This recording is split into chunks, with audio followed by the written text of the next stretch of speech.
أولئك يرجون رحمة الله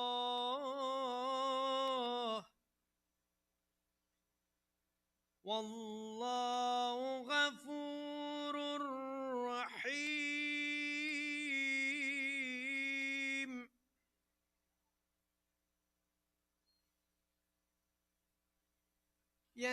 يسألونك عن الخمر والميسر قل فيهما اسم كبير ومنافع للناس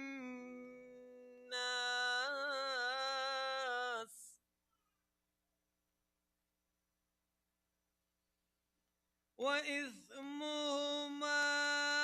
أكبر من نفعهما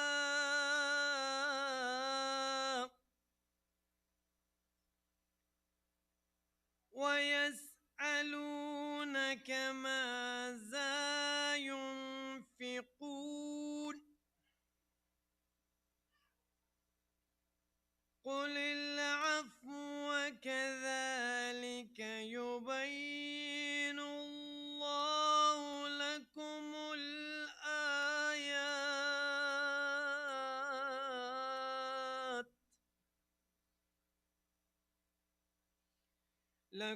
الآيات لعلكم تتفكرون. صدق الله العلي العظيم. الفاتحة.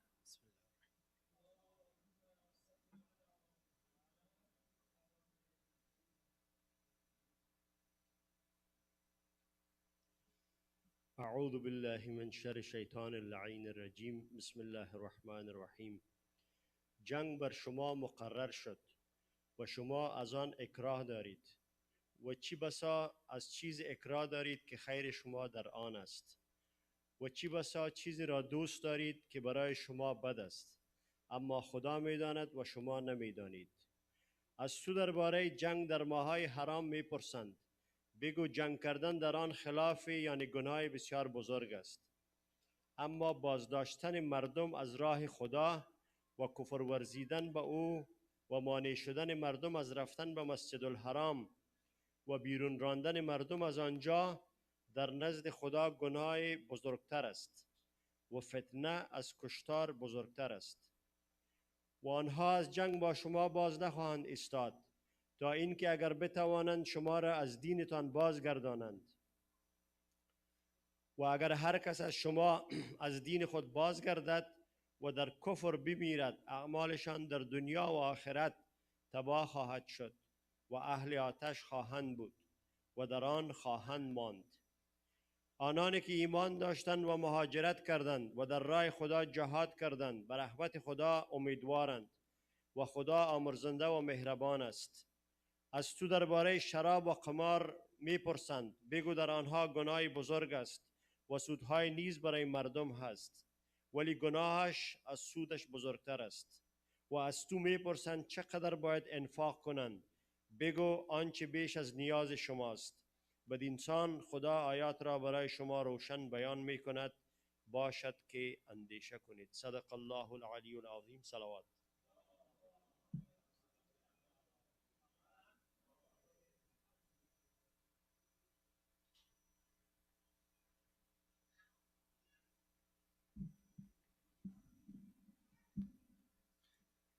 In the name of Allah, the most beneficent, the most merciful.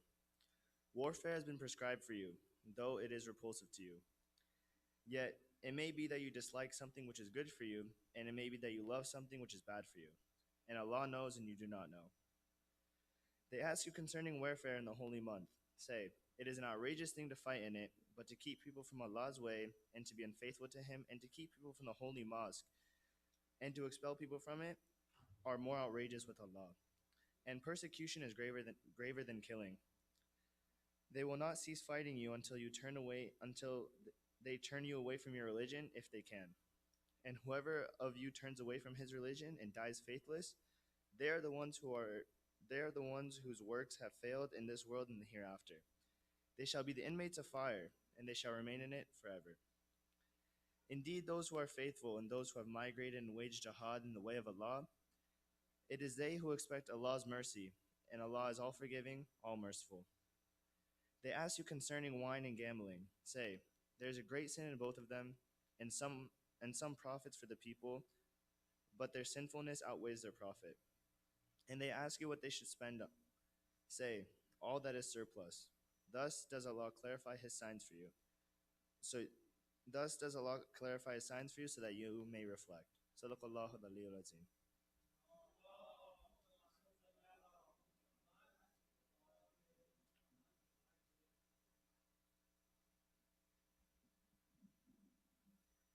Thank you to Haj Karim Bassam, Haj Yasin Amelin, Milad Zarabi for recitation of Quran and Farsi and English translations. On the second session, we don't have any articles from brother side or sister side, so we go straight to our usual announcements, and we will have the speech, inshallah, in a few minutes. First thing first, we need your financial support, my brothers and sisters. Please see Brother Zia Ameli and Brother Saeed Razak and make sure that you're up to date with your monthly pledges. If you think that you're behind, please check with them and make sure that you bring them up to date. We depend on you on how to pay for the expenses here at this masjid. So please make sure that you're up to date with those that you have committed towards your faith and your religion.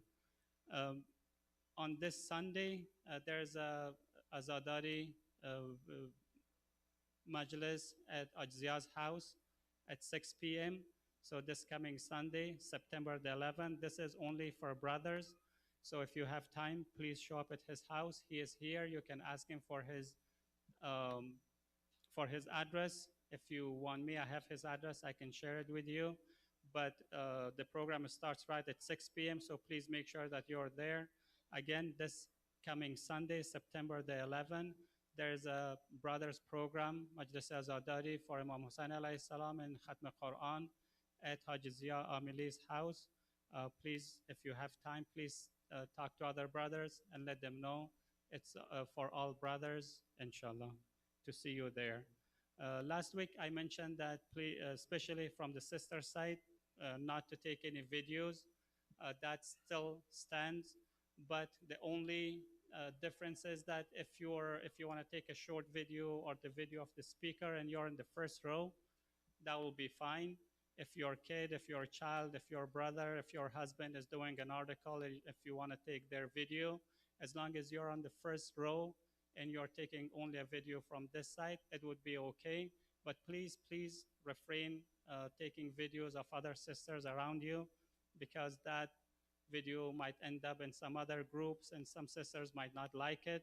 So please refrain from videotaping even a short 10, 20 seconds videos also for your Instagram or whatever those social media that you have. Please refrain from those as much as possible. But again, from the first row, if you're taking a video of the speaker, or if your child is doing an article, your husband, your sister, somebody that you like, you want to take a video, that will be perfectly fine. As I mentioned last week, we had our first official complaint from our neighbors. So please make sure that your kids are all inside the masjid, especially after 9:30, 9:45. Make sure that they're inside. They're between and then the hall and the back, because we don't want to get too many complaints from our neighbors, and we should do our due diligence not to bother them and giving them any chance to make any complaints, right? With that being said, also when you're leaving at the end of the program, please make sure that you refrain from staying outside for chit chat, for making jokes, talking loud outside. If you have any unfinished business with another brother that you want to talk, you are welcome to stay after dinner inside the masjid. Do all the talking, everything that you want to talk about, whatever it is. Finish it, and then when you're going to your car, please make sure that you are not making any loud noise, calling your other passengers to join you loudly, right? Because it could bother our neighbors as well. So please, please, we have to be good neighbors for our all these residential area with our neighbors to be good people, right? With that being said, these are my announcements. And now, without any further ado, we will have Haj Kauthar Khan's speech, inshallah. And again, we thank him for coming all the way to Masjid al-Rasul for the second time and sharing his knowledge with us. May Allah subhanahu wa ta'ala give him ajr and thawab and success, inshallah. Salawat ala Muhammad wa ali Muhammad. Allah.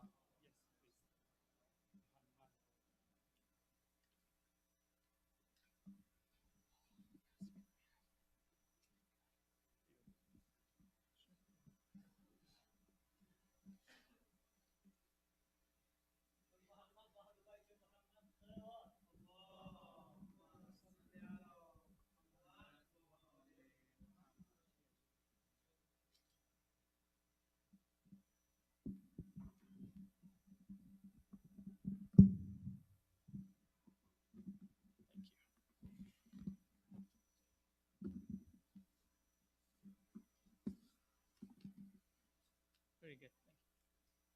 بسم الله الرحمن الرحيم الحمد لله رب العالمين والصلاة والسلام على أشرف الأنبياء والمرسلين سيد الأولين والآخرين والشفيع المذنبين ورحمة للعالمين أبو القاسم محمد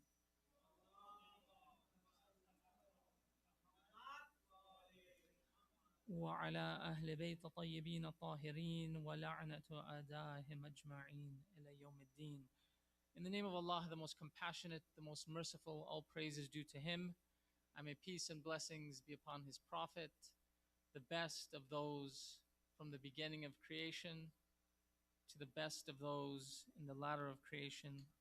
May peace and blessings be upon our Prophet, who is the Redeemer of sins on the Day of Judgment. And may peace and blessings be upon his pure and immaculate family. And may Allah remove his mercy from those, all of them who are their enemies until the Day of Judgment. Please recite as-salawat ala Muhammad wa ali Muhammad.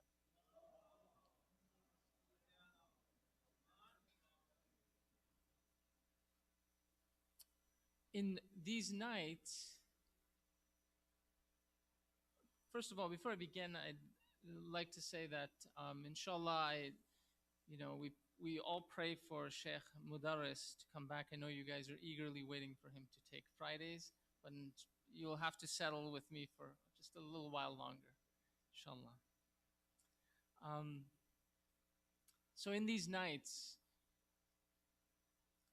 these ayam of mourning that we have, I want to bring up a few small points that are important for us.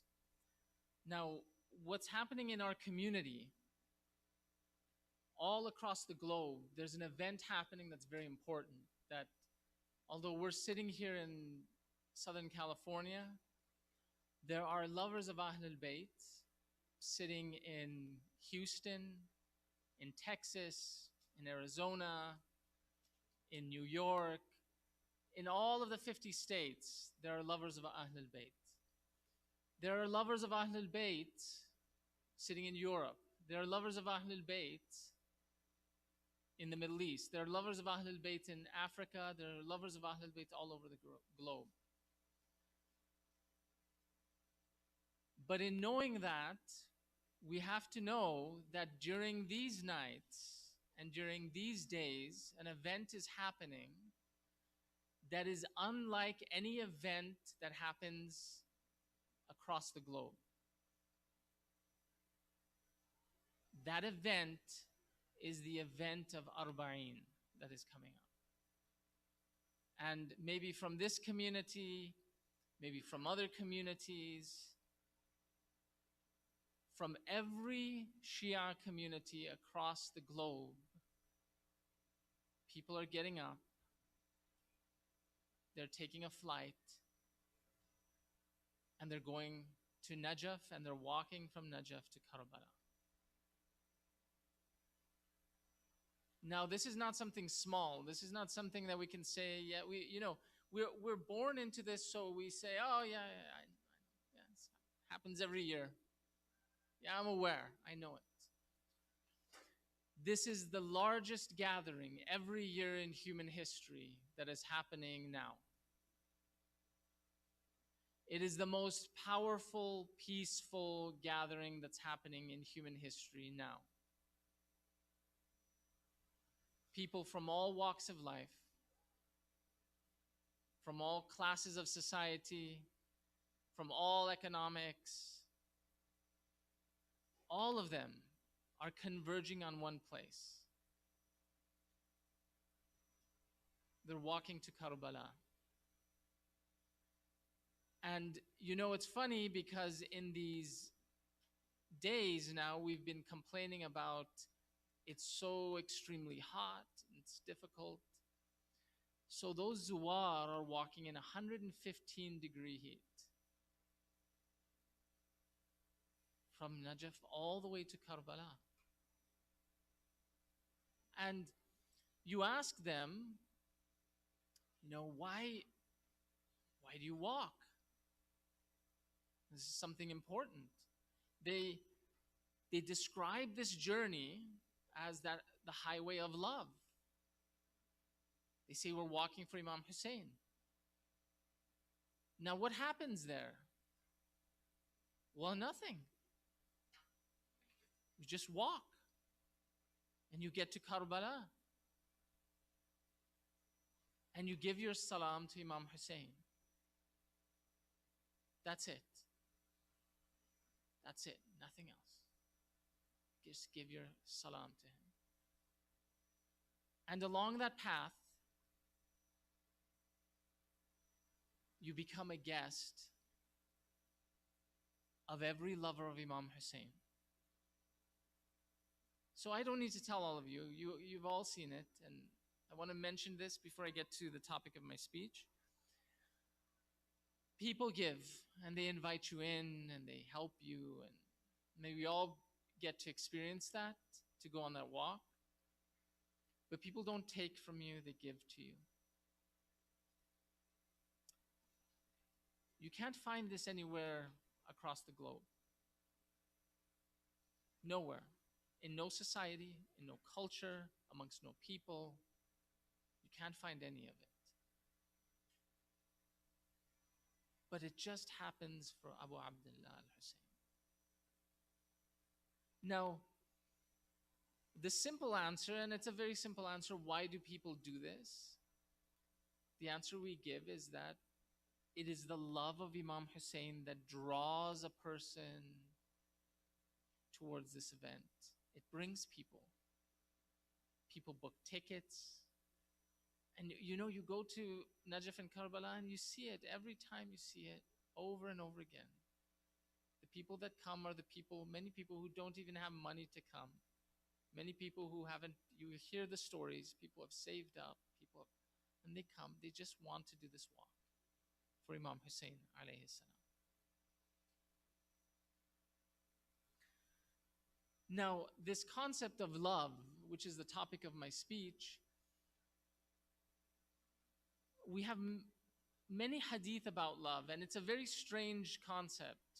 Why do we have so many hadith about love? One of the reasons is that because human beings don't know how to love.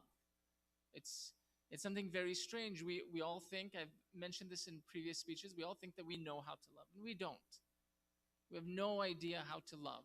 We have no idea how to love one another. We have no idea how to love Allah subhanahu wa ta'ala. In a matter of fact, one of the main reasons that we see so many people move away from deen, move away from religion, is because of this lack of understanding what love is. And we'll get to that, inshallah. But one of the things that we've been told, constantly told, is be careful of one type of love. And I want to talk about these two types of love. But the first type of love is we've been told in ahadith to be careful of love of this dunya, love of this world. And there's a tradition narrated from Imam Sadiq alayhi salam. I want to read you. Allahumma salli ala Muhammad wa ala Muhammad. He says, he speaks about this world and the purpose of this world. He says that this world is not evil. He says, Inna dunya darul sidq, that this dunya is the house of truth.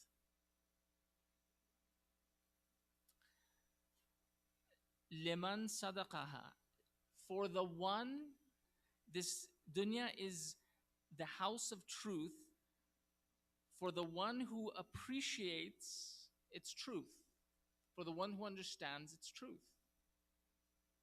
Now, we pursue this dunya in a different way. We pursue this dunya in the way that we seek after it, we get attached to it.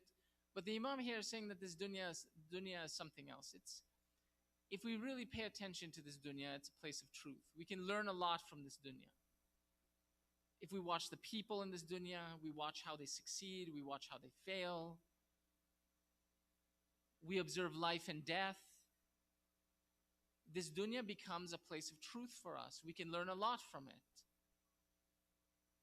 In a matter of fact, this dunya is the greatest place of truth. In this dunya never lies. Every single person from this dunya must die. As Imam Ali alayhi salam says, he says, I warn you of this world, this dunya, because it's a place that's unsteady. It's constantly moving. If we just take the time to observe this, the nature of this dunya, we take a step back, we realize that we cannot love this dunya. It's impossible to love this dunya. Because every single time we wake up, something else is happening. Our condition is changing. We're sick. There's an issue with our friends. There's an issue with our boss. There's an issue with our family. There's an issue with this, with that. We go to work. We don't even know the mood of our boss. Every time there's some issue with this dunya. We cannot even keep this dunya stable for a few minutes. We're lucky if this dunya stays the way it is for just an hour. We'll be happy. So it's constantly moving. So the Imam says that this dunya is an abode of truth for the one who appreciates its truthfulness. وَدَارُ الْعَافِيَةً لِمَنْ فَهِمَ عَنْهَا. He says, it's a place of safety for the one who understands it. How is it a place of safety? The Imam says that it's not a place of safety for everybody. As a matter of fact, sometimes we all feel unsafe at certain points in our life. Our life seems very difficult. We don't feel safe. I was talking to somebody, having a conversation with somebody once, and they had called me regarding something, and they say, I don't feel safe. I feel like in my life, something is always going to happen. And they asked me, they said, is this the way it's always going to be in my life? So now listen to what the Imam says. He says that وَدَارُ الْعَافِيَةِ لِمَنْ فَهَمَ عَنْهَا. It is a place of afiyah, it is a place of safety for the one who understands it. If we understand that this dunya, that we shouldn't have faith in this dunya, and that it's not a place where we should put our absolute faith in it, then we become safe from it. The time we put our absolute faith in this dunya and we think we're going to get everything from this dunya, including love, then this is when we fail. I'm going to try to go through this hadith very quickly because this hadith is not my topic. He says that وَدَارُ الْغِنَانِ لِمَنْ تَزَوَّدَ مِنْهَا. He says, and it's a mine of treasures for him who collects provisions from it for the next world. وَدَارُ الْمَوْعِظَةٍ لِمَنْ اتَعَظَّ بِهَا. And it is a house of instructions, موعظة, for one who draws lessons from it. This world can teach us a lot.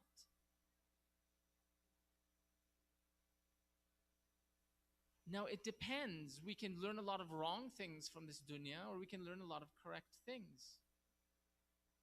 There are many people who are in this dunya who they don't learn their correct relationship to Allah subhanahu wa ta'ala. This is very, very important. I was speaking with somebody recently. They asked this piece of advice. They had a certain problem and I gave them advice on it. And they said, you know, this world is so difficult. They said there's so many demands in this world. And they said, I don't know how to get religious.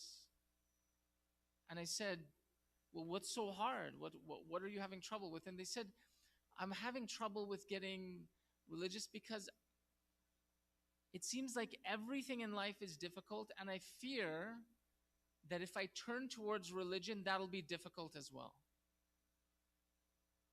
And I'm scared of turning towards Allah subhanahu wa ta'ala. If I turn to Him, there's so many demands that this dunya wants. So this was an kind of A-type personality that I was speaking to. They were kind of a perfectionist. And they were that person who's constantly doing things, constantly we've all met those type of people, right? No offense to any A-type personalities. They're just constantly doing things. They constantly have this pressure.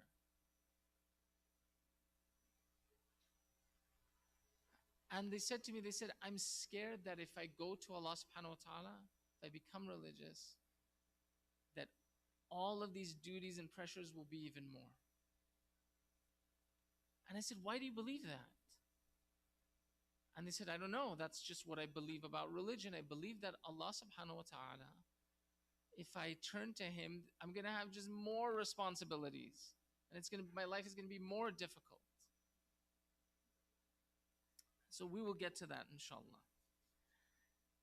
So the Imam continues. He says, and this is the important part, he says that it is the masjid, he says, Masjidu Ahiba Allah.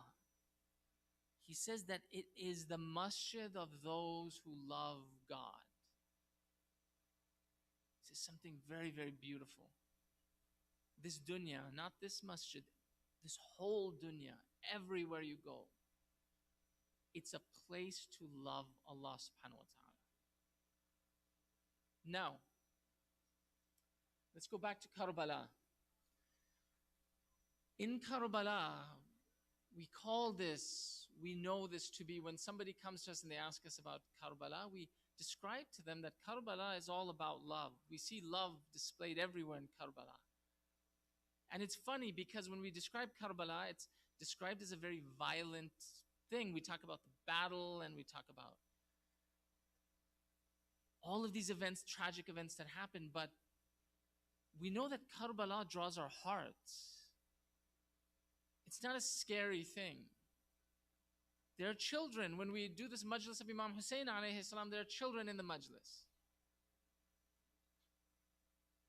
And children don't get scared about the Battle of Karbala. They don't. We just teach them about Imam Hussein, and something draws out their love. Now, these majalis are to teach children love, and it's to teach us love, and it's to teach us how to love each other as well. We don't know how to love each other until we study Karbala. Now, we ask this question. Imam Hussein alayhi salam, he took 17 members of his family there. He goes from Medina, he goes to Mecca, he goes to Kufa, he goes to Karbala, and at every single stage, people tell him to turn back. At every single stage, he tells some people to come with him, but then he tells some people to go away. I don't want you with me.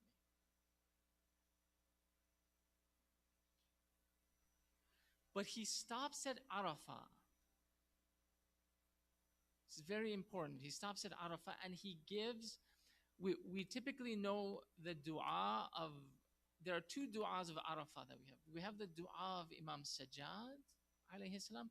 We also have the dua of Imam Hussein alayhi salam, as you know, at Arafah. And in this dua of Arafah, if we read it, if we just read a few lines, so I'm going to encourage everybody,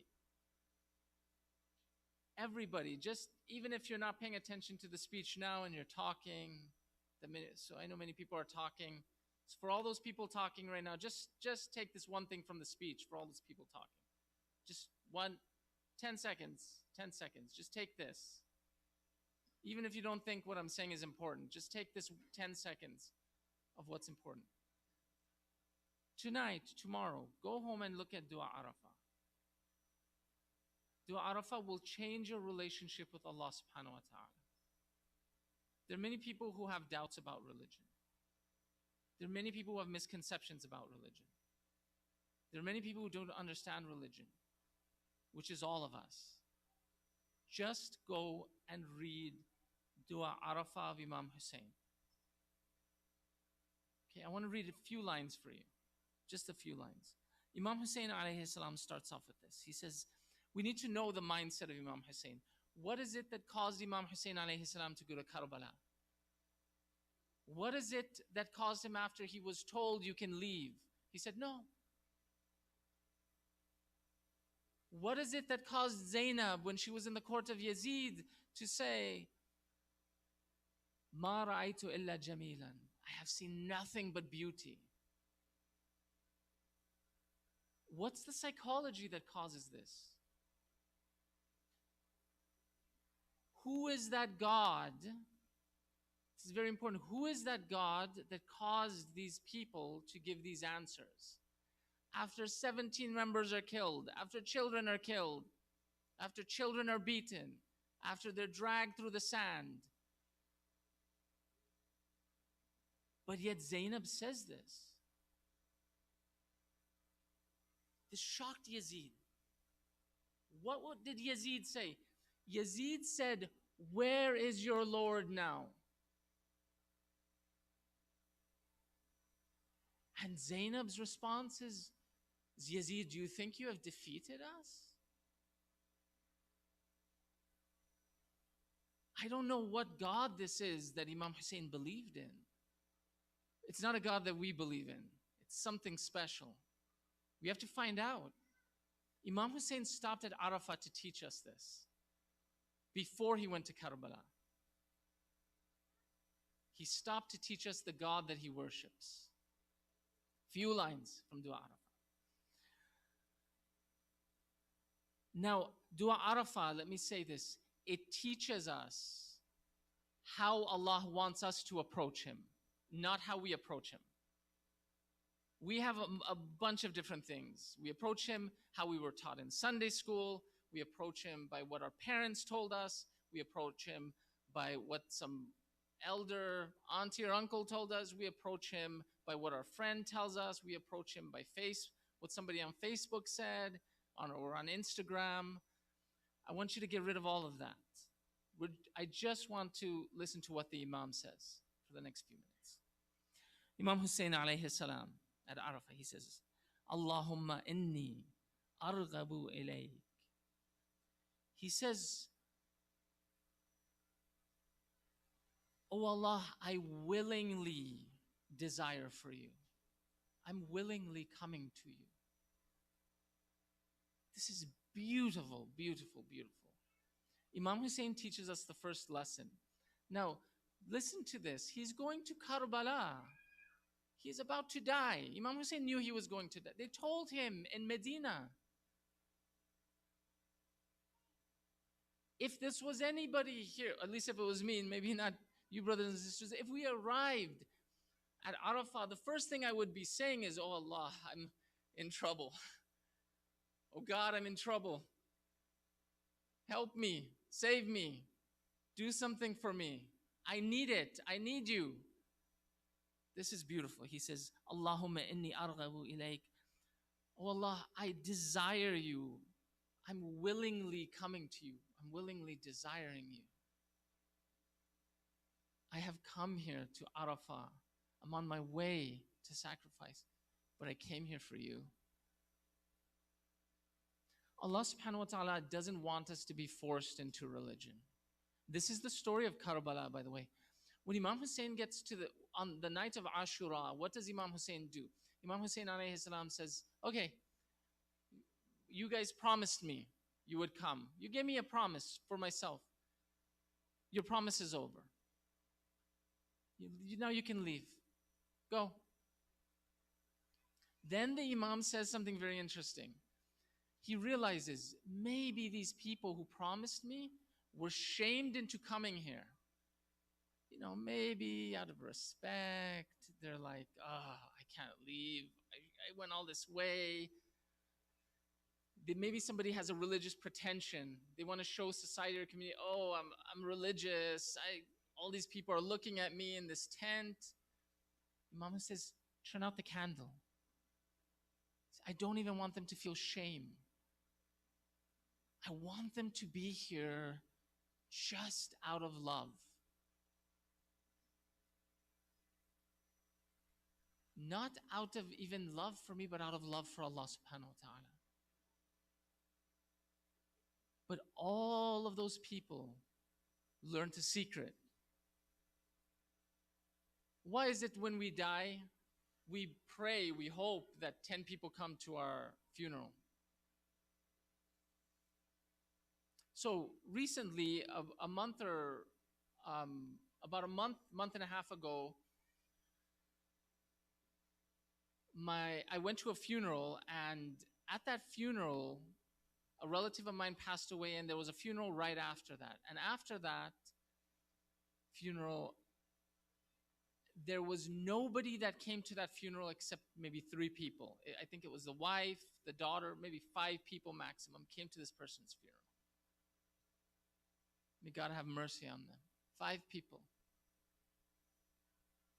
We're talking about Imam Hussein alayhi salam. 20 million people every year show up.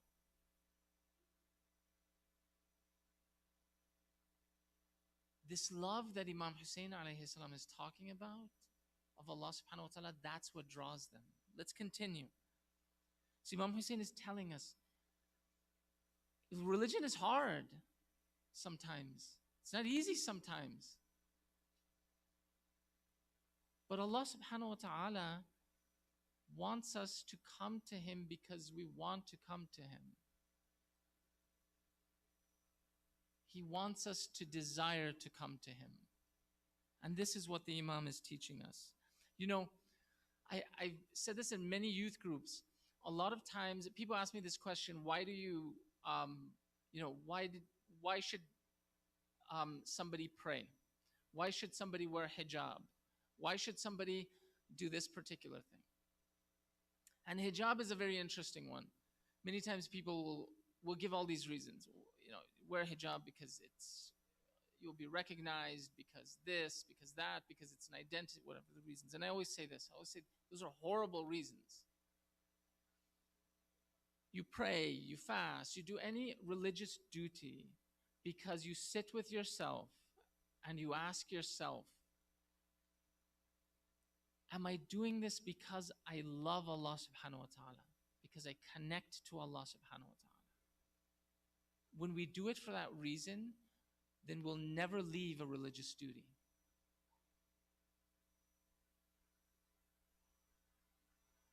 So Imam Hussein alayhi salam continues. He says, I testify, وَأَشْهَدُ بِرُبُوبِيَّتِي لَكَ. He says, and I testify to the lordship of you. Okay, what is this rububiyyah he's speaking about? He doesn't say, I testify that you're God. He doesn't say, I testify you're Allah. He doesn't say, I testify that you're Rahman. He doesn't say, I testify that you're Rahim. He says, I testify that of your rububiyyah.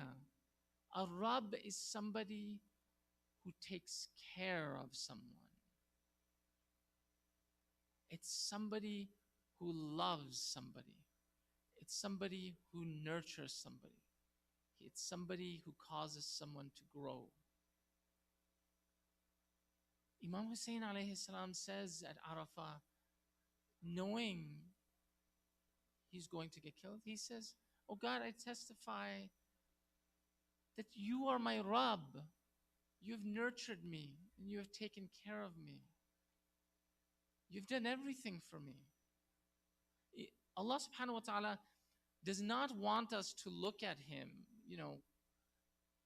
in this way sometimes that we look at him. When I was speaking to this person, it was a very interesting conversation. They gave me permission to mention this conversation to you today. They said, I don't want to become religious because I'm scared of God. I'm scared of losing myself. I'm scared of jumping into this deep ocean. This person was a little bit older in life. They were middle-aged. And they said, I've struggled with religion, but I'm scared that if I move forward in religion, that is not fast enough for God. Right? Because we're always taught religion in this way. We're taught religion, do it. It's got to be done. This has to be done right now. And yes, there are duties that we have to do. But Imam Hussein alayhi salam, going to Karbala, is teaching us this, that Allah is our Rabb, He's our nurturer, He's our caretaker.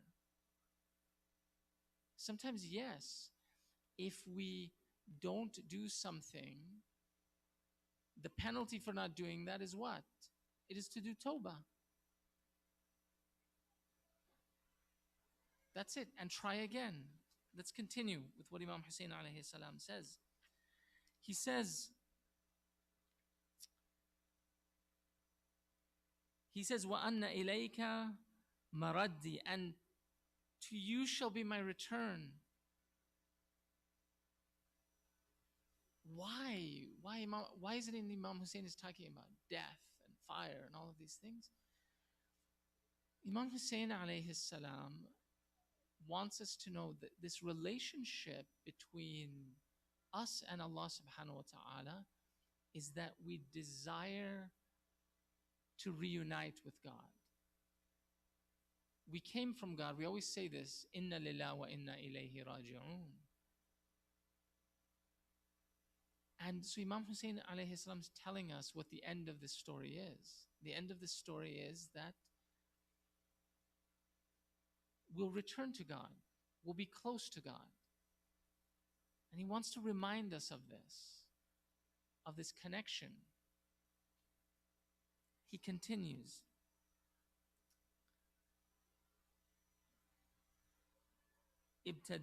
Ibtada'tani bini'matik, and you had begun bestowing upon me qabla an akunu shay'an madhkura. This is so beautiful. You had begun bestowing upon me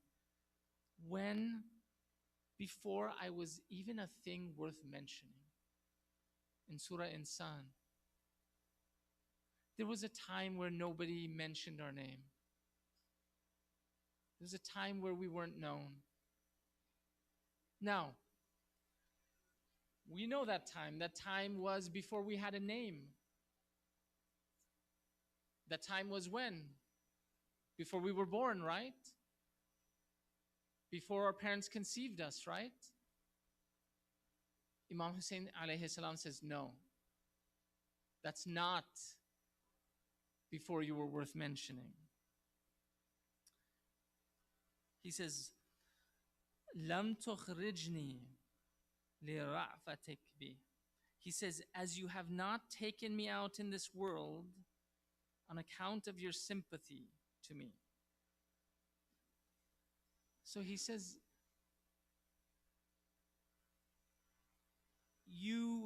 before I was worth mentioning, you have not caused me to die because you have sympathy on me. Sympathy for what? The reason Allah subhanahu wa ta'ala gives us life is He wants us to do good. The reason He gives us time in this dunya, because Allah subhanahu wa ta'ala cares for us. We read in Dua Abu Hamza Thumali, there's a sentence in there people get very scared of reading. When I read it the first time, I got very scared. There's this sentence in Abu Hamza Thumali which says, something to the effect, I'm just going to paraphrase for you. It says, "Oh Allah, if my life goes down the wrong path, take my life." When I read, the first time I read Abu Hamza Thumali, I got scared of that sentence. I was like, I don't know if I want to read that. I think, can't it be, "Oh Allah, if I go on the wrong path, I'll repent"? But it says, "Oh Allah, if I go on the wrong path, take my life." Out of Allah subhanahu wa ta'ala's sympathy for us, that He doesn't want us to go down the wrong path. As well as this sentence, "And you have not taken me out of this dunya." The reason I'm even here, that you have not taken me to the other world, is because you want me to continue to do good deeds. You believe in me. Today there's all this positive psychology about, people believing in other people. But Dua Arafah is telling us that this inexhaustible love that we can get from Allah subhanahu wa ta'ala is to know that we are in this dunya because Allah believes that we are doing something good. When we approach religion, sometimes we approach it from this perspective of I'm sinning. But here Imam Hussein alayhi salam says, "Oh Allah, you've given me time here because you care for me. You know that I have a special purpose." Every single person here, every single person in the world, Allah subhanahu wa ta'ala has a particular purpose for them. And He has kept them in this dunya for a particular reason. That reason is so that they would extend and do their good deeds. Let's continue. He says, وَلُطْفِكَ لِي, and your kindness to me. You have kept me in this dunya out of your lutf, out of your kindness. What is this lutf? Allah subhanahu wa ta'ala is described as the one who is latif. The one who is latif, according to Imam Raza alayhi salam, is that Allah subhanahu wa ta'ala knows everything about our life. He knows us, not just about our life, but He knows everything. He knows us better than we know ourselves. Everybody says, I know myself. Ask a 40-year-old if they knew themselves when they were 20. See what they say. Ask a 60-year-old if they knew themselves when they were 40. See what they say. Ask an 80-year-old if they think they knew themselves when they were 60. See what they say. Most of us don't even know why we did things 2 years ago or 1 year ago. But Allah subhanahu wa ta'ala knows us intimately. And He's keeping us in this dunya for that reason.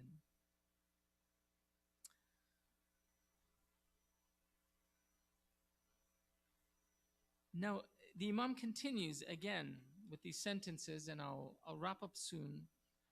وَأَحْسَانِكَ إِلَيْهِ, and your compassion to me. And this ihsan is mentioned 3 times in Dua Arafah, that Allah subhanahu wa ta'ala has this ihsan.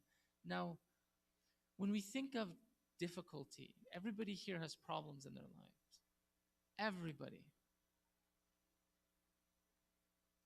And, I was talking to somebody and they said, I don't go to the Muharram program for one reason, because I have problems, and whenever I go there, people always tell me, well, just don't worry about your problems, think of Imam Hussein alayhi salam. And that's true, it's important to think of Imam Hussein. But what is important is that we think of this dua Arafah, and Imam Hussein alayhi salam's relationship with Allah. What is it that caused him to go do what happened in Karbala? How is it he sacrificed? It was his relationship with Allah subhanahu wa ta'ala. Then he says this.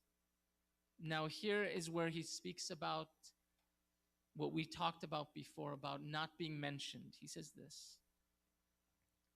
He says, ثُمَّ أَسْكَنْتَنِي الْأَسْلَابِ. You then put me in loins.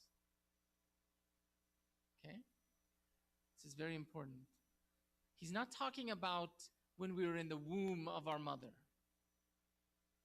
He's saying that, oh Allah, you had put me in my father's loins at one time.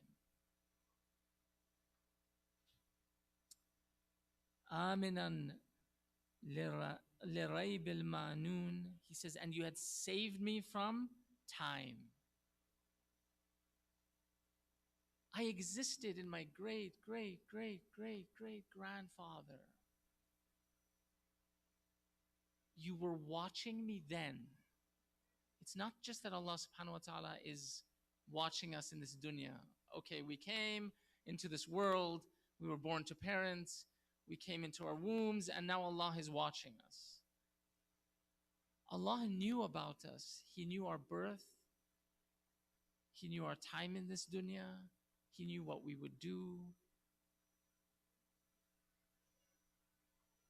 In our generations that were previous, far, far, far before this. So Imam Hussein alayhi salam is saying, oh Allah, I recognize that you remember me before I even came in this dunya. And he says, وَإِخْتِلَافِ دُهُورِ وَالسِّنِينَ. And ages and ages and hundreds of years changed. And that's when you remembered me. So, so beautiful.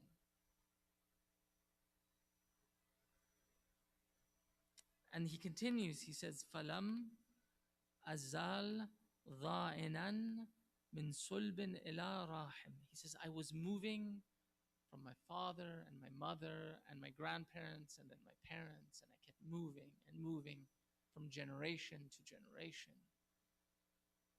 And you were watching me all of that time. Now we wonder, we ask this question, on the day of Karbala, on the day of Ashura at Karbala, we see something very interesting. We see that when Imam Hussein alayhi salam came out of his tent, the first thing that he does is he prays to Allah subhanahu wa ta'ala.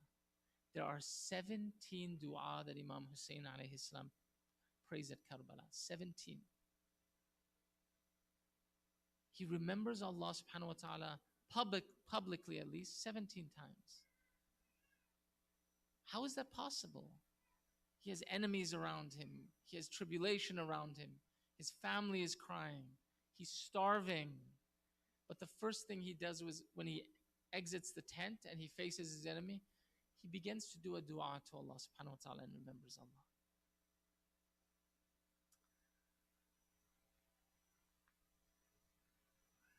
And then he says, and this is the very important part of this dua. He says, my ignorance of you and challenge of you have not stopped you. لم يمنعك جهلي وجرأتي عليك. My ignorance, jahli, is so ignorant. What are we ignorant of? We are so ignorant of our view of Allah subhanahu wa ta'ala. We think that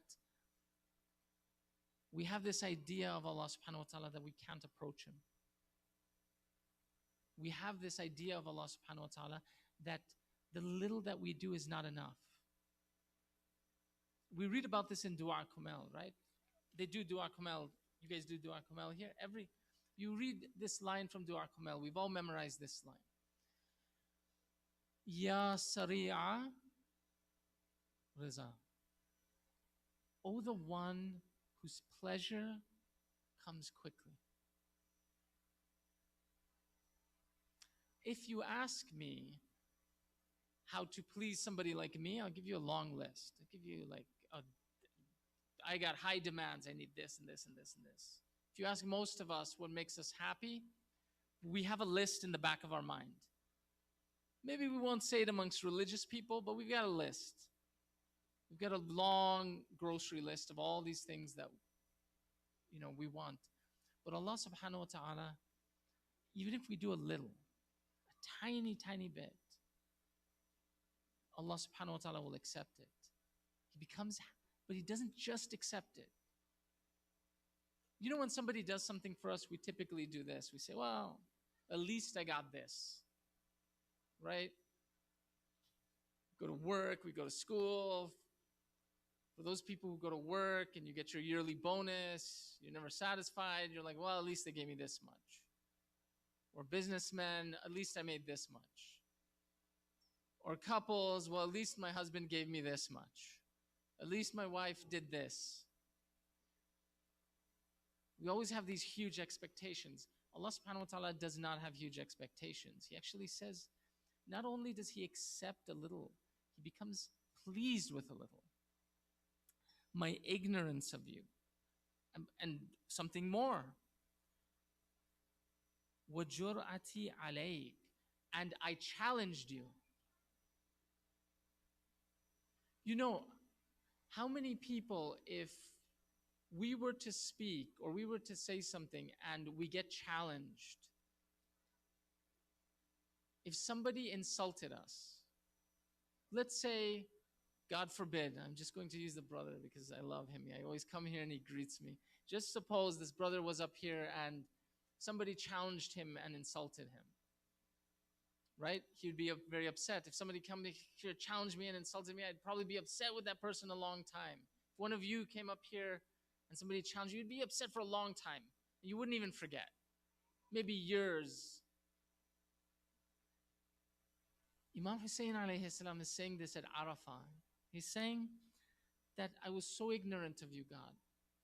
And not only I was ignorant of you, not only I had misconceptions of you, but I challenged you. Sometimes we do that. Many times I get calls. Many times I get calls from people. And they'll say, why am I not getting this from God? Why isn't God doing this to me? People are crying, they're weeping on the phone to me. You see, I pray to God so hard, they're weeping. I don't think God loves me. Okay, forget about this. I just can't deal with this. I can't do this. It's okay. Now remember, Imam Hussein alayhi salam is teaching us how to approach Allah subhanahu wa ta'ala. Allah wants us to know that even if we were in a state of ignorance, even if that ignorance went so far that we said, you know what, God, I'm done. I'm out. I just can't do this. Even if we left everything, even if we're doing half of everything and we're challenging God, still come to Arafah. There's a place for you. Allah subhanahu wa ta'ala says, come, it's okay. I know.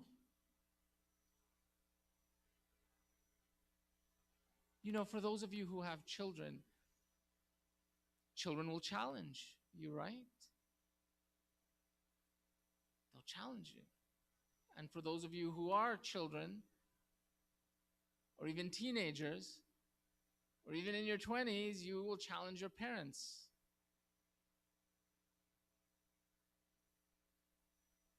What do your parents do? It's like the next day they forgive you. They can't stay mad at you. They cannot. Do you know, by the way, does anybody know why parents can't stay mad at children? Say that again. Because Imam Hussein says it in this dua, in Dua Arafah. He said, it is in their fitrat. They cannot stay angry at you. That's a little secret. You do something, yeah, they'll be angry for the moment. Just wait a day, a week, your parents, there's something inside of them comes back and they want to love you. I meet kids, I've talked to kids this year, especially COVID has done a lot of this. Before I continue, I've mentioned Imam Hussein's name many times. Please recite a salawat so that I know you all love Imam Hussein alayhi salam.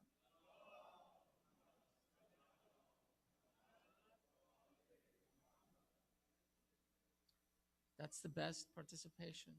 Please recite a salawat ala Muhammad.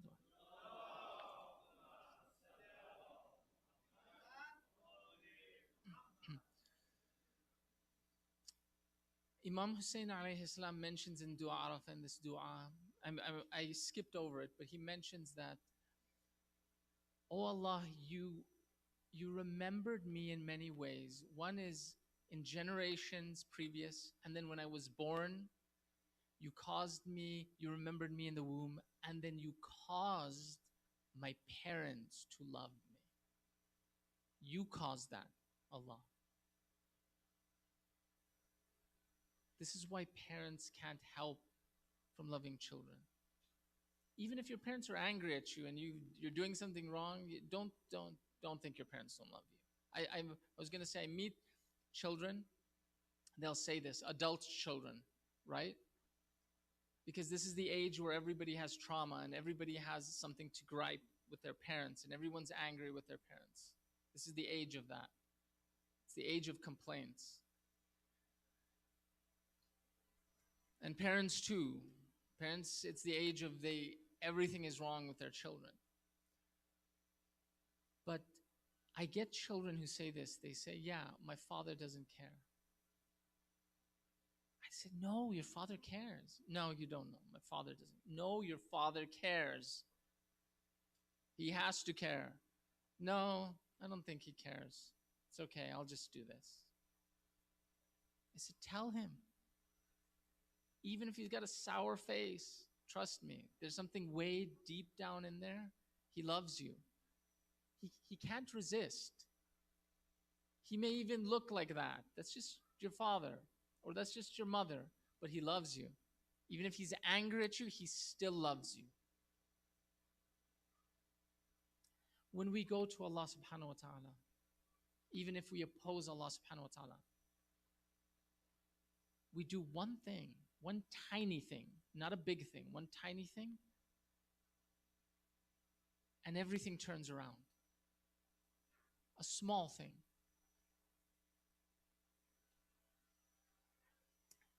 I'm going to continue.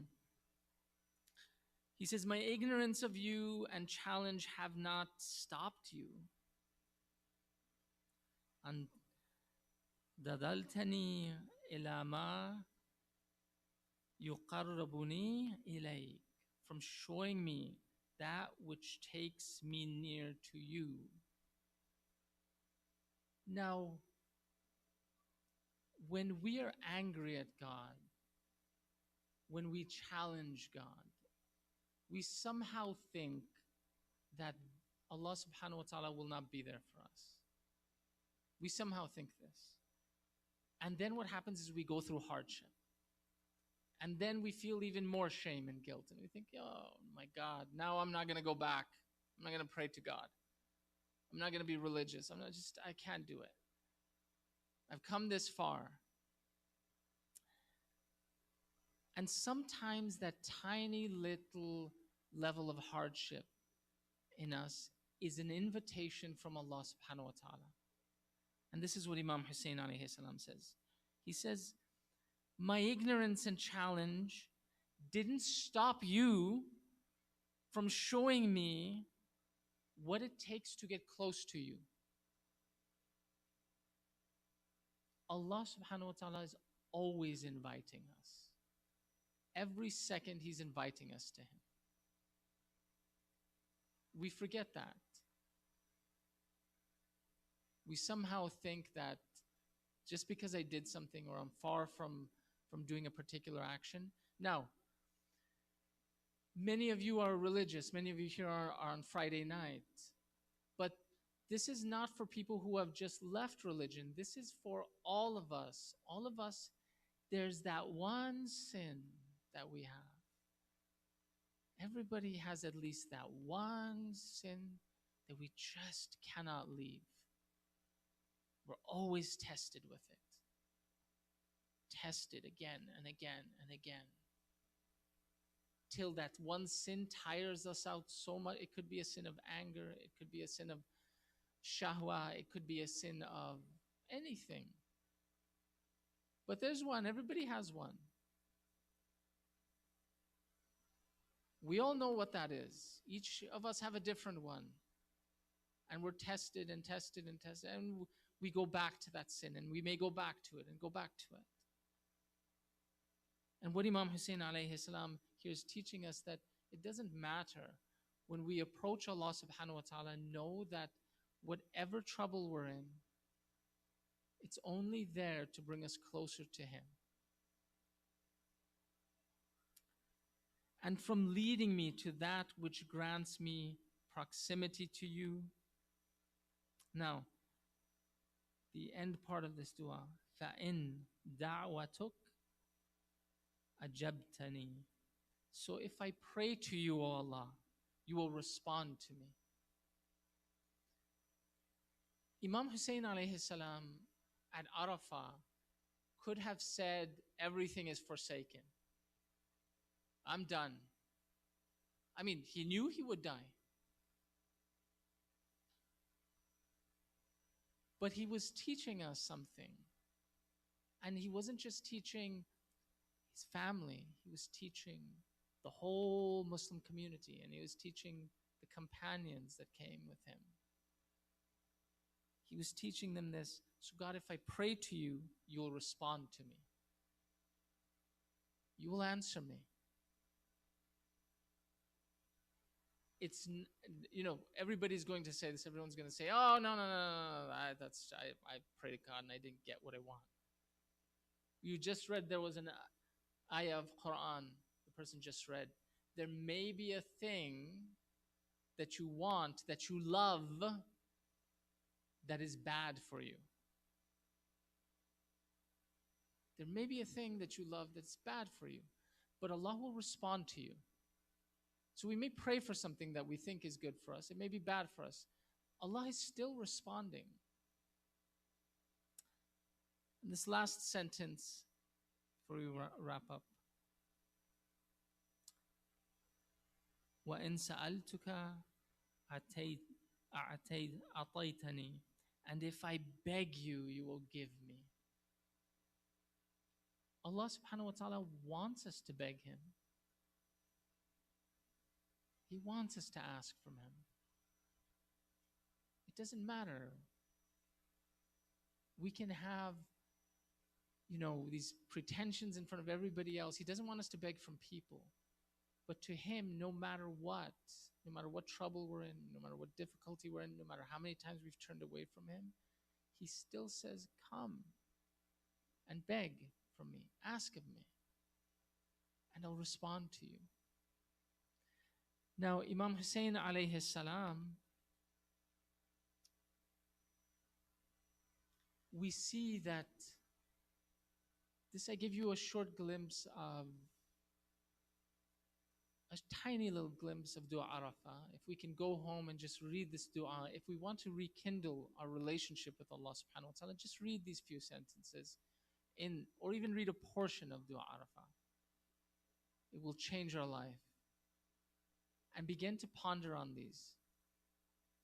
As Imam Hussein alayhi salam went from these places, went from Arafah onwards to trying to get to Kufa and then being diverted to Karbala, we are coming upon the shahadat of Sakina. And we see that when Imam Hussein alayhi salam was at Karbala, we see that Sakina saw the Imam as he went out every time. And it said that on the day of Ashura, Imam Hussein alayhi salam began speaking with the enemy. And the women and children began crying. They began crying for Imam Hussein alayhi salam because they knew that the Imam would go out to fight. And the Imam was so concerned with everybody's guidance that the Imam Hussein alayhi salam even asked the members of his family, he said, don't cry. so that I may speak to them, so that they would hear me. Maybe they would get guidance. It was Sakina who saw the Imam every time go out. It was Sakina who saw all the members of Ahlul Bayt go out. It was Sakina who saw Ali Akbar.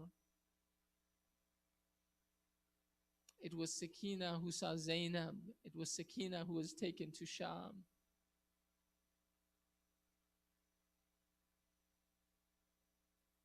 It said that Imam Hussein's daughters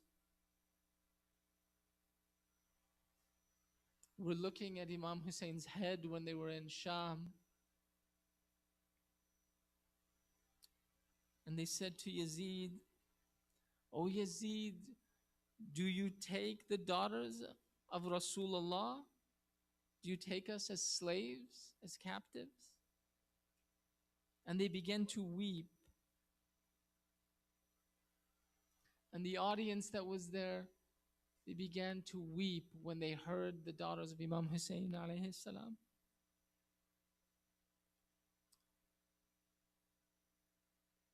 And the daughter of Imam Hussein alayhi salam,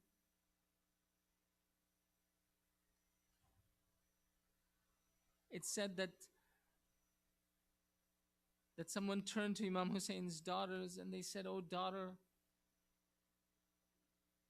I have not agreed with what they have done." And the whole room, they began to cry for the sake of Imam Hussein alayhi salam's family.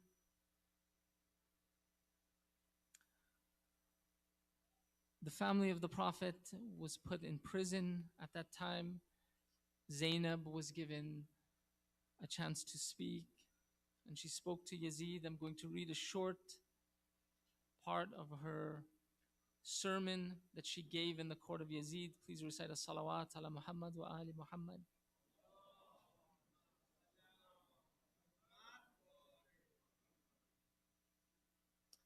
She said, "O Yazid, do you think that God has made you honorable and made us humble and contemptible?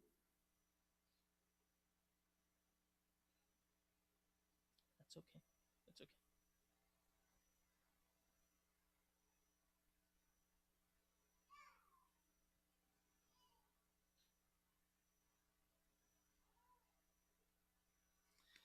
O Yazid, do you think that Allah has made us honorable? Do you think God has made you honorable and made us humble and contemptible? In your belief, have you been severe with us? Blocked the way of the earth's zones and heavens and the horizons and left no solution for us? And you have taken us like captives? Do you think your reputation before Allah has led to your victory? So you walk and look at us with pride and self-conceit. You crow with pleasure that the world has turned to you. Your affairs are arranged and your government is given to you. Come down from that place.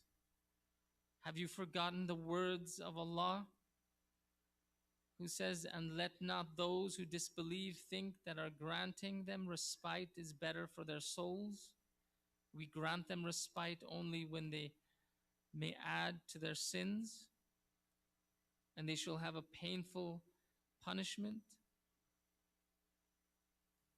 O thou whose father was fed by my grandfather, it is just to place your wives and female slaves inside of a curtain, whereas you have taken the haram of the Messenger of God captive, and you have taken them to different cities. Is it fair to disgrace them and unveil their faces before the people, so that all people, from acquaintances to strangers, and from the ignoble to the noble, can see their faces, while none of their men is with them to be their assistant and supporter? How can one hope for sympathy and compassion of a person whose mother has chewed the liver of the noble and his flesh has grown from the martyr's blood. This behavior is not rare for someone who is always considered our enemy. You look down on this mortal sin and don't consider yourself a sinner over this obscene action. You boast about your disbeliever ancestors, wishing them to be present and become happy with and thankful of your cruel slaughter of us. You strike the lips and the teeth of Abu Abdullah, the masters of the youth of paradise. Why shouldn't you do this way? You have made this wound even more injured. You have shed the blood of the Prophet's household, the progeny of Abdul Muttalib, and the heavenly stars on this earth, and now you call your forefathers. We should be patient, since you'll join them soon. Then you will wish your hands would have been withered and you would have been dumb, so that you couldn't say those words and do that obscene act. O Allah, give our due right and take our revenge. O Allah, send your chastisement to these oppressors who have shed our blood. O Yazid, by God you have cloven your skin and flesh. You'll visit the messenger of God when Allah turns your distress to tranquility and takes vengeance for them with the heavy burden you have. You've shed the blood of his house, disgraced him, and took his children captive. Reckon not those who are slain in the way of God to be dead. They are alive with their Lord and being sustained. It will suffice for us that Allah is the absolute judge. Muhammad is your adversary and Jibreel his supporter. One who paved the way for you and set you to dominate the Muslims will soon understand that what a retribution is for the oppressor. Which of you is more inferior and whose army is weaker? Although the plight has made me speak with you, I see your value little and your scolding great. I give you a good scolding. The eyes are tearful and the hearts are sorrowful. Ironically, members of the party of God are killed by Satan's party. Our blood drops from your paws, and pieces of our flesh fall out into your mouth. Those holy bodies are eaten by desert wolves and wild beasts. What you consider as war booty today will be indemnity for you tomorrow, and you'll find whatever you've sent in advance. God is not unjust to the oppressors. I complain to him and trust him. You can play every trick you want and try hard as much as you can, but God cannot obliterate our memory and revelation from our hearts, nor can you reach our glory. You cannot eliminate the stigma of this oppression.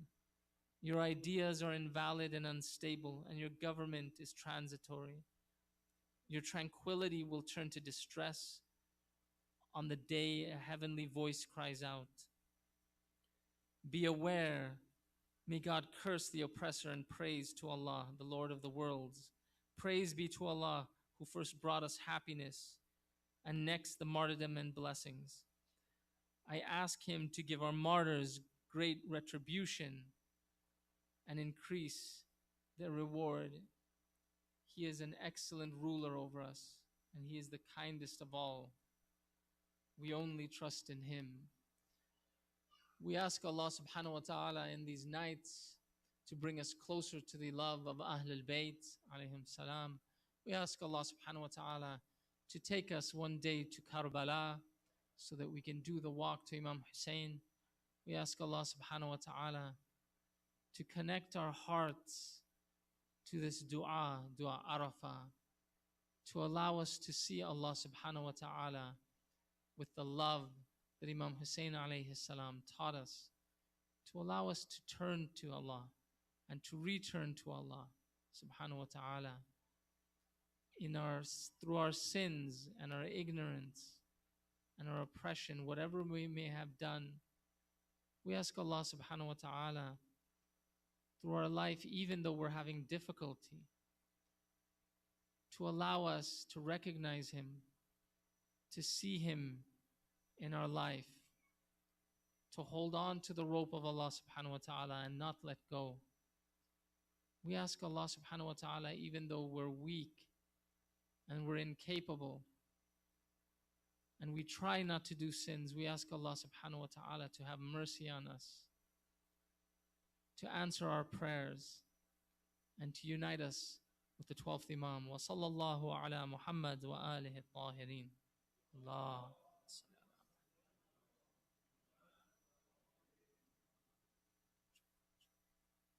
Please recite Surah Al-Fatiha for all the marhumin of this community and all of those around the world.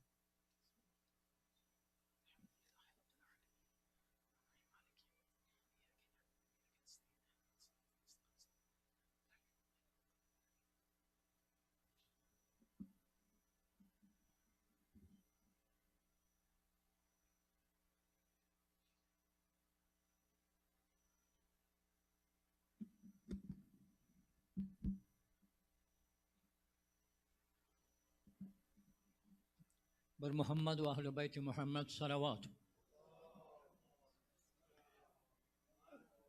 برادرایی که عزاداری میکن لطفاً صفحه خود تشکیل کنید، برای 5 دقیقه عزاداری میکن. السلام علیک یا ابا عبدالله، السلام علیک یا ابا عبدالله، السلام علیک یا ابا عبدالله، السلام علیک یا ابا عبدالله، السلام علیک یا ابا عبدالله. بر محمد و آل محمد صلوات. اللهم صل على محمد وآل محمد. يا رحمة الله الواسع، يا باب النجاة الأمة، مظلوم مظلوم كربلاء كربلاء، يا ليتنا كنا معكم فنفوز فوزا عظيما. اللهم صل على محمد وآل محمد. یاد از رقیه ابا عبدالله الحسین در خرابه شام کنیم.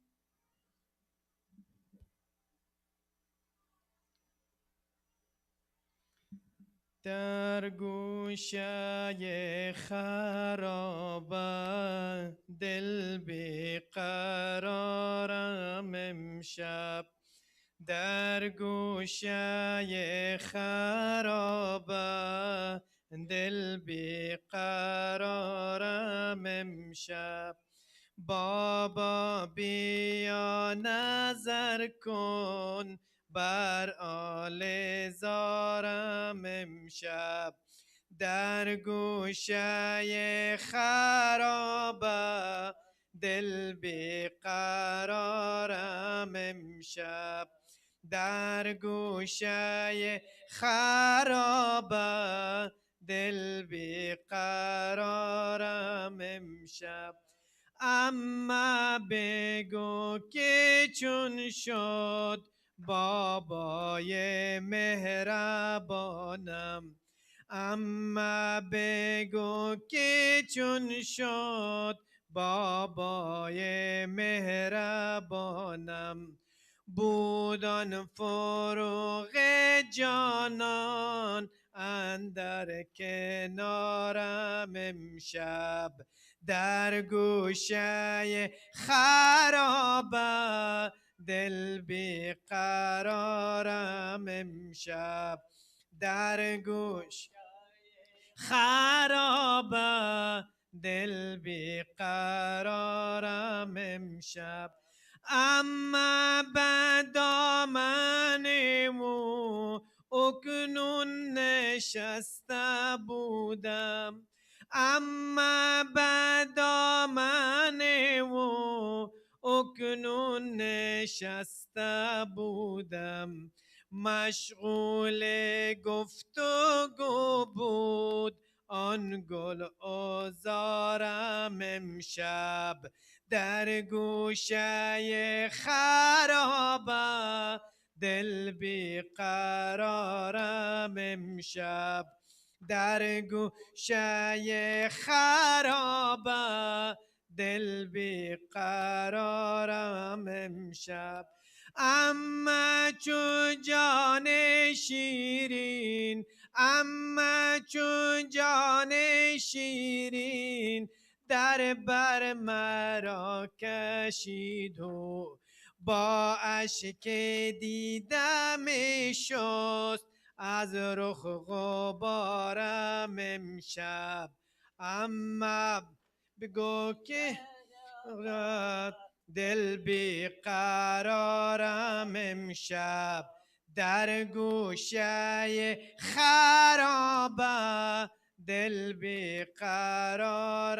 امشب اما چه شد که ناگه او رفت و از بر من اما چه شد که ناگه او رفت و از بر من که از دوری و فراقش طاقت ندارم امشب در گوشه خرابه دل بیقرارم امشب در گوشه خرابه دل بیقرارم امشب اما اگر دوباره بر دیدنم نیاید اما اگر دوباره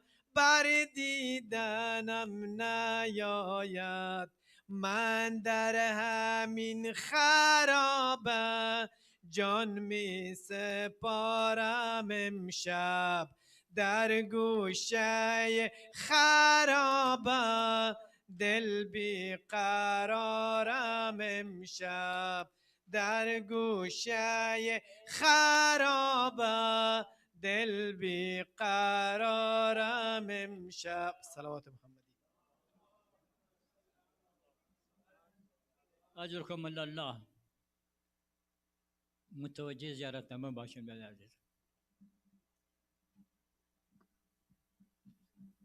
السلام عليك يا أمين الله السلام عليك يا حبيب الله السلام عليك يا خاتم النبيين السلام عليك يا أمير المؤمنين السلام عليك يا سيد الوصيين السلام عليك يا حجة الله على خلقه السلام عليك يا بزعة رسول الله يا فاطمة الزهراء سلام الله عليها السلام عليكم أيها الحسن والحسين سبتي النبي الرحمة وسيد شباب أهل الجنة السلام عليكم على علي بن الحسين السلام عليكم على محمد بن الباقر السلام عليكم على جعفر محمد الصادق السلام عليكم على موسى بن جعفر الكاظم السلام عليكم على علي بن موسى الرضا المرتضى السلام عليكم على محمد بن علي التقي الجواد السلام عليكم على علي بن محمد النقي الهادي السلام عليكم على حسن بن العسكري الزكي السلام عليكم على حجة بن الحسن المنتظر المهدي أجل الله تعالى فرجك وسهل الله تعالى مخرجك وزهورك السلام عليك وعلى أبائك الطيبين الطاهرين المعصومين المنتجبين جميعا ورحمة الله وبركاته بسم الله الرحمن الرحيم إنا أعطيناك الكوثر فصل لربك وانحر إن شانئك هو الأبتر صدق الله العلي العظيم الفاتحة